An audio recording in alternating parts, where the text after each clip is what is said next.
परम सत्कार योग प्यारी सात संगत जी, प्यार और सत्कार से कहना धन निरंकार जी। सतगुरु निरंकार दातार का शुक्राना करते हुए दासी सात संगत माँ के चरणों में ये विचार रखने जा रही है। सात संगत माँ ये विचार प्रवान करे, अगर कोई गलती हो जाए तो क्षमा करे। जो कुछ भी दासी आप जी से सीखती है वही आप जी के बीच में रखने का प्रयास करती है। सात संगत जी कहते हैं, आज जब किसी से ईश्वर को जानने की बात करो तो बहुत से लोग क्वेश्चन करते हैं, जैसे कि क्या प्रूफ है कि आत्मा और परमात्मा का अस्तित्व है, क्या प्रूफ है कि आत्मा बंधन में है और परमात्मा को जान लेने के बाद आत्मा मुक्त हो जाती है, हमें सतगुरु से ज्ञान लेने की क्या ज़रूरत है, वगैरह वगैरह यह क्वेश्चन किए जाते हैं। और यह आदत कुछ हद तक अच्छी भी है, क्योंकि थोड़ी सी सूझबूझ रखने वाला इंसान किसी भी कही हुई बात को यूं ही नहीं स्वीकार कर लेता।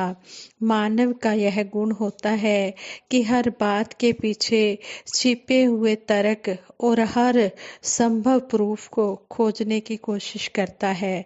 अगर वो तर्क और प्रूफ उसके विवेक को संतुष्ट करते हैं तभी वह उस बात को मानने के लिए तैयार होता है।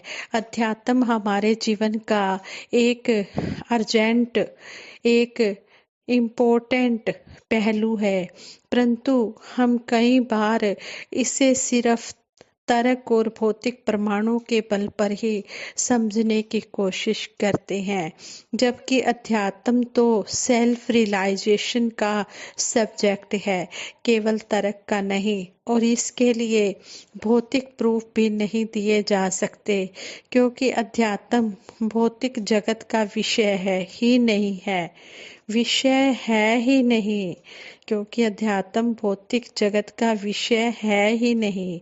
यह कुछ विशेष कर्म कांडों का भी विषय नहीं है, जैसा कि आमतौर पर मान लिया जाता है। यह तो विषय है, सब्जेक्ट है स्वयं के अध्ययन का, यानी कि खुद को जानना कि मैं कौन हूँ, अपने वास्तविक स्वरूप को जानना और फिर उसी में स्थित होकर जीवन जीना। अपने आप को जानने की यह अध्ययन प्रक्रिया, अध्ययन प्रोसेस या पढ़ाई तभी शुरू होती है जब जीवन में एक ऐसी दिव्य विभूति का आगमन हो जाता है जो स्वयं अपने आप को जान चुका हो, यानी जो खुद सही अर्थों में आध्यात्मिक हो, आत्मज्ञानी हो। यहाँ यह समझना जरूरी है कि तर्क के सहारे हम आध्यात्मिकता का मौखिक ज्ञान तो हासिल कर सकते हैं, परंतु आध्यात्मिक अनुभव नहीं हासिल कर सकते। व्यक्तिगत स्तर पर, पर्सनल लेवल पर आध्यात्मिक अनुभव और आत्मा की मुक्ति का आनंद मिलना तभी संभव है जब हम उस व्यक्ति द्वारा किए गए प्रयोगों को भी हूबहू अपने जीवन में दोहराएं। ऐसा करने से हमें उस अध्यात्म पुरुष की तरह आध्यात्मिक अनुभव भी हो जाता है और हमें उसके द्वारा दिए गए ज्ञान की सच्चाई का प्रूफ भी मिल जाता है। इस बात को महात्मा बड़े सुंदर उदाहरण के द्वारा समझाते हैं। मान लीजिए कि किसी ने आपसे कहा कि आप डेली स्नान करो, डेली स्नान करने से सेहत अच्छी रहती है। अब दो क्वेश्चन उठते हैं। पहला यह है कि उस आदमी की बात की सच्चाई का क्या प्रूफ है, और दूसरा यह है कि अगर वह सच कह रहा है तो हमें उसका लाभ कैसे मिलेगा। उस आदमी की बात की सच्चाई का पता करने के लिए हमारे पास फिर दो ऑप्शन है, या तो हम उस बात के पीछे तर्क को जानने की कोशिश करें या फिर उसकी बात को प्रयोग में लाकर देखें। अगर हम उस बात के पीछे तर्क को जानने की कोशिश करें तो कहा जा सकता है कि डेली स्नान करने से शरीर में कीटाणु इकट्ठे नहीं हो पाते, शरीर स्वच्छ रहता है और हम बीमारियों से बचे रहते हैं। पर जरा सोचिए कि एक समय ऐसा भी था जब विज्ञान को सूक्ष्म जीवों की बिल्कुल भी जानकारी नहीं थी। उस समय हमारे पास ऐसा कोई तर्क नहीं था, पर फिर भी लोग यह बात मानते थे क्योंकि लोग यह प्रयोग करके देख चुके थे। अर्थात यह जरूरी नहीं कि हर बात को प्रमाणित करने के लिए तर्क मौजूद हो। कई बार किसी बात को प्रयोग में लाकर भी जांचा परखा जा सकता है। दूसरा क्वेश्चन है कि इस ज्ञान का लाभ कैसे मिले।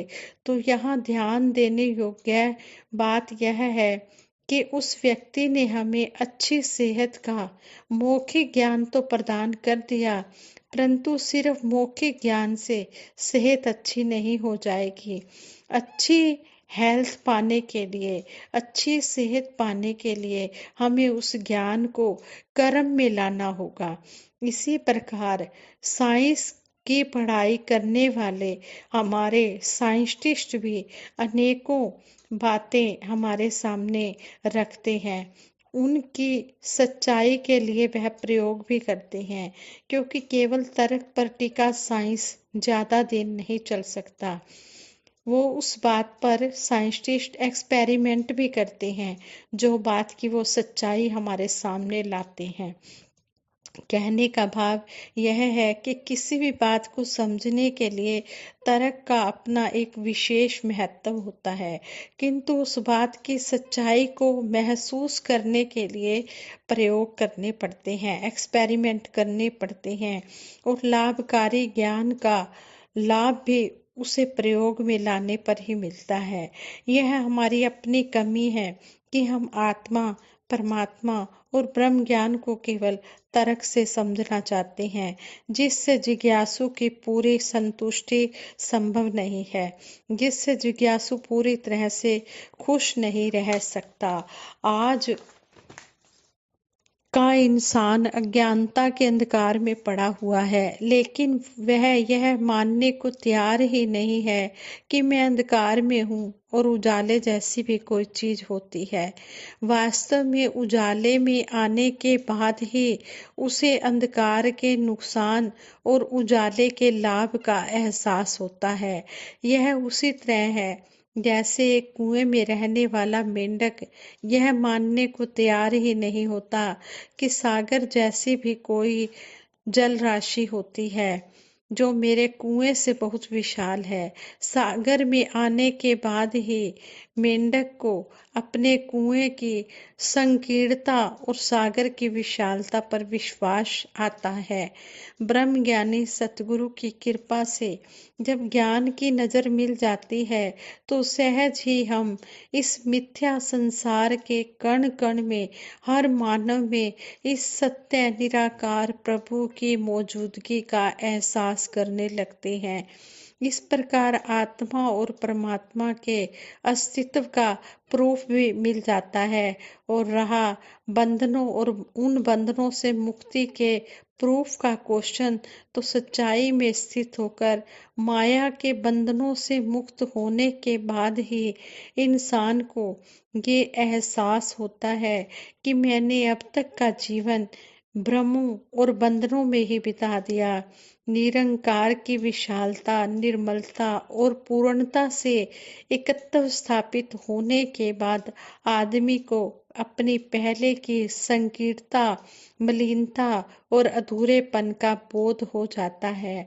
आदमी को अपनी पहले की ज्ञानता का बोध और ज्ञान से पैदा हुए आनंद का एहसास होता है और तभी वह सतगुरु के ज्ञान की आवश्यकता को भी समझ पाता है, क्योंकि तब तक वह ज्ञान के कारण जीवन में आए बदलाव को महसूस कर चुका होता है। यह कुछ उसी तरह है जैसे एक छोटे से बच्चे को जब उसके पेरेंट्स पढ़ने के लिए कहते हैं तो उसे बचपन की उस अवस्था में न तो उस पढ़ाई का महत्व ही समझ में आता है और ना ही उसकी ज़रूरत। पर एक बार जब वो पढ़ लिख कर अपने पैरों पर खड़ा हो जाता है, तब उसे भी उस पढ़ाई की अहमियत समझ में आ जाती है और वो भी अपने बच्चों को फिर यही प्रेरणा देने लग जाता है। आज सतगुरु माता सुदीक्षा जी महाराज भी यही संदेश दे रहे हैं कि आध्यात्मिकता के नाम पर सारी गलत फहमियों से ऊपर उठें, केवल तर्क तक ही सीमित न रहें। परमात्मा को जाना जा सकता है, तत्ववेता सतगुरु की शरण में आकर इसे जाने और अपनी आत्मा का परमात्मा के साथ एकत्व भाव में स्थित करके सही मायनों में आध्यात्मिक बने, ज्ञान कर्म में ढल जाए तो जीवन का श्रृंगार बने। इस धरा पर मेरे सतगुरु एकता और प्यार हो, जिस किसी को देखूं सब में आपका दीदार हो। सभी के दिलों पर सतगुरु तेरा अधिकार हो, नफरत रहे न कहीं, सदा सब में प्यार हो। जहाँ जहाँ जाएं वहाँ सत्य का प्रचार हो, यही चाह हमेशा सभी की है सदा। तेरी जय जयकार हो, तेरी जय जयकार हो। ऐसे सतगुरु सच्चे पातशाह को हम हर पल प्रणाम करते हैं, नमस्कार करते हैं, जिन्होंने हमारी आत्मा को जन्म मरण के बंधनों से मुक्ति दिलाई है। ऐसा हमें पूर्ण सतगुरु मिला है, ये सारे संसार के लिए आया हुआ है और सभी को ही आवाज दे रहा है। और ये आवाज शहनशाह बाबा अवतार सिंह जी महाराज इस शब्द द्वारा भी दे रहे हैं। आओ रब दे दर्शन पालो, संदेशा है इंसाना नू, मुर्शद बंदे प्या बनावे, मेरे जय हवाना नू। पापी कपटी मूरख ताई रब दे नाल मिलांदा है, रहन बहन ते खान पीन दियां जाचा पिया सिखांदा है। जो भी वक्त के सतगुरु की शरण में आ जाता है, चाहे वो कैसा भी हो, पापी हो, कपटी हो, चोर हो, मूर्ख हो, कैसा भी हो, वो सतगुरु की शरण में आकर विद्वान बन जाता है और हर जगह वो पूजा जाता है।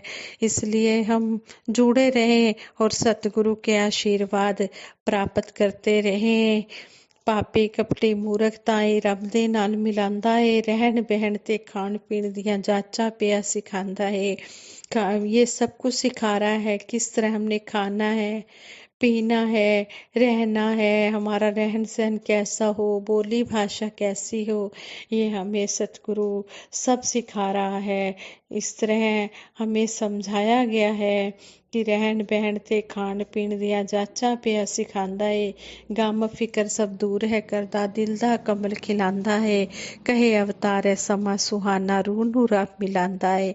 ये बड़ा ही अमोलक समय हमें मिला है, ये अनमोल समय मिला है, इसको हम यूं ही ना गवाएं और इसकी हम कदर करते हुए समय के सतगुरु की शरण में आए और अपना ये लोक सुखी परलोक सुहेला करें। ये आत्मा के बंधनों को मिटा रहा है, आत्मा को परमात्मा के साथ मिला रहा है। जिस तरह कहते हैं जिस जोत दा अंश है बंदे, इस जोत नू जान ते सही, जिस दियां दित्तियां दातां वरते दाते नू पहचान ते सही। शहनशाह जी इस शब्द द्वारा भी हमें यही समझा रहे हैं कि है इंसान तू जिस ज्योति का अंश है उस ज्योति को जान ले, जो तुझे ये खाने पीने पहनने रहने के लिए सामान दे रहा है, ऐसे मालिक की तू पहचान कर ले कि ये मालिक कौन सा है। इस मालिक की पहचान वक़्त के सतगुरु माता सुदीक्षा जी महाराज जी करवा सकते हैं। हम इनके अति धन्यवादी हैं, इनके अति शुक्रगुजार हैं कि जिन्होंने हमारी बाजू पकड़कर हमें माया रूपी अंधे कुएं से बाहर निकाला और इस मायापति के साथ जोड़ा है। हम अंतिम श्वासों तक इस मायापति के साथ साथ जुड़े रहें और अपना लोक सुखी परलोक सुहेला कर पाएं। सभी के लिए सतगुरु माता जी के चरणों में दासी यही आशीर्वाद मांगती है। हे सच्चे पातशाह, सभी को तन मन धन के सुख देते हुए हे बा सिमरन सत्संग के साथ जोड़ के रखना, किसी को कोई भी कमी ना देना, खुशी इतनी देना कि कोई गमी ना देना। साथ संगत जी प्रेम से कहना, धन निरंकार जी।